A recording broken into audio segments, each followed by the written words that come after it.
Well, hello and welcome to The One Show with Alex Jones and Matt Baker. Tonight, just down the road in London's West End, it's the premiere of the new fairy tale film Into the Woods. Yes, and the magical red carpet, believe it or not, stretches all the way here. It's incredible. Yeah, look at that. Oh, it's very magical, isn't it? And James Corden and Emily Blunt are on their way as we speak. Who knows what time they'll get here? Yeah, well, who knows? Anything could happen.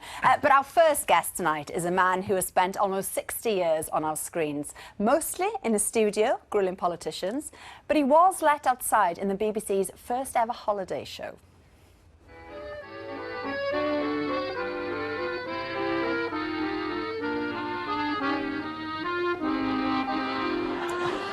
Wow. Can you believe the flirting with that French girl? Explain yourself, David Dimpleby. Hang on. Go on. I think that was my mother. Yeah, on the other side. No, play it again. Play it again. Okay, play it again. Can we play it again? Can we play it again? Who's she? Go on. Ready? This is it. Ready? Watch Right. again. Are you Okay, on? Are you on the watching. left? Ready? Right. There. You. Is that you? That's my mother on the right, me on the left. There you are on the left. There you are. But look at the eyes you're giving the girl, David. Come on now. Well, I know. Well, I mean, you said that you don't remember her, which is a real shame, isn't it? Did you become pen pals after that? I don't think so. No. Well, listen. No, you know what it's tell like. you. Like, I won't be writing to Alex, will I, at the end of the show? Why? Well, because, you know, it's not proper, is it? Well, let's just take a look at this French girl again, because let me tell you, You know who she David is. Dimpleby, Bridget Bardot. is a very difficult lady to track down. You But haven't tracked her down. we're going to keep looking. Sorry. Hey! Now then, David, are the Christmas like it. decorations down in your house? Yes. They are down. They all have three as well. 12th night. They come down before 12th night. It's Yes. unlucky. It is. Well, yes. So we always take them down. Yes. And it's such a relief to get rid of them. All those... Oh, it's sad, though. No, it's not Oh, sad. it is Just 12 sad. days is enough. The house looks so empty. Well, this is your Christmas tree. That is our Christmas tree. Yes, so it is. That is What beautiful. lovely magnificent, blinds isn't it? you have, David. Yes, we get these trees. They're cut just near us. We live in the country, and they're cut from a few miles away. And we always ask them to keep us a big. It's an 8-foot tree, and they're beautifully shaped. Wonderful. Did you decorate that? Yeah, we decorate it, and we always play the same cheesy music. It's a tradition while we decorate it. Lovely. My wife's keener on it than me, but yeah, we do. She does the lights, and then I hang all these balls on it. Great. Isn't that wonderful? It's pretty, isn't it, though? It's Yeah, nice. it is. And then what's missing are all the presents, because they go around the bottom.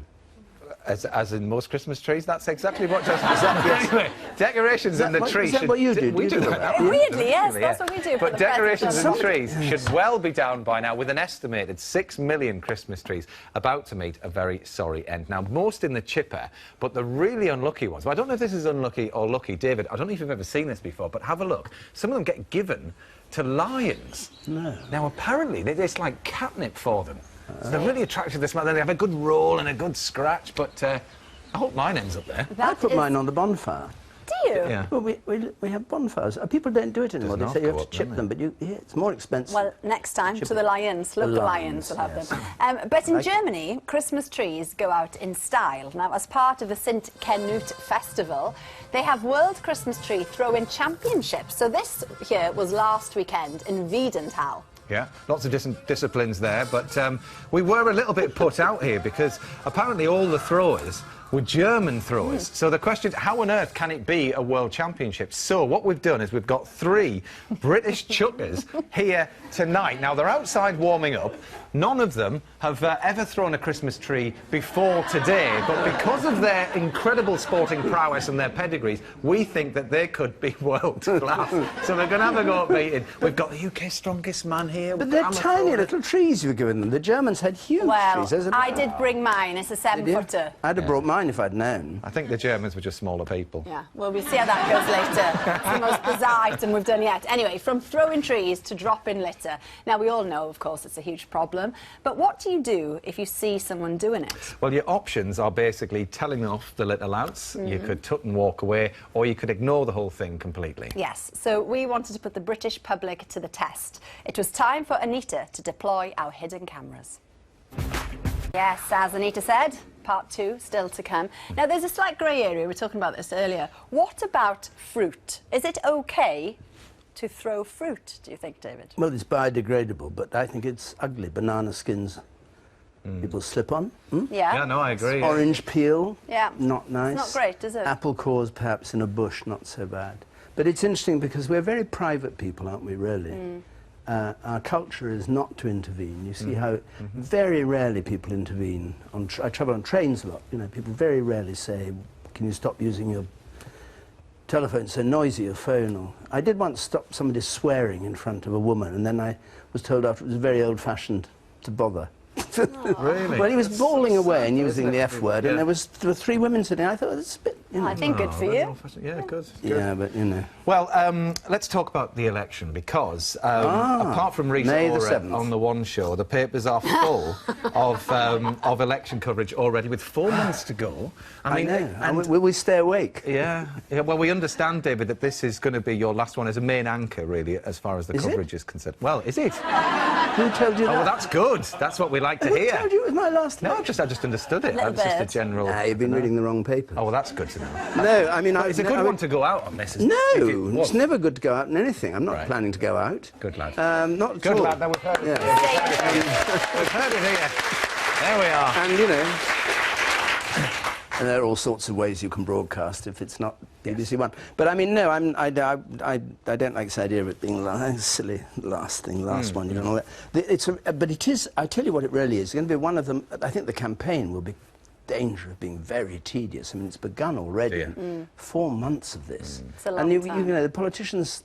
You must forgive them, and they've got to keep campaigning, and they just go bang, bang, bang, bang. Whether any of us will be any of the wiser 4 months from now, I don't know. But what will be exciting is the results coming in. I mean, I was talking this morning to our editor about this for the election programme, and I said, what are we going to do with the swingometer, which just tells you Labour Tory, Labour Tory? So we're going to have several swingometers Oh, yes. telling you Yeah, all you sorts can of have different... some of the- yeah. Jeremy Vine will go mad with kind of... That's the SNP in Scotland, this is UKIP, you know. Yeah. And then Well, after it seems to that... have captured the imagination, certainly this Yeah. year. Everyone will be very interested. That to night will watch. be great. And then how you get a government out of that. Because, I mean, only an idiot would tell you who was going to win.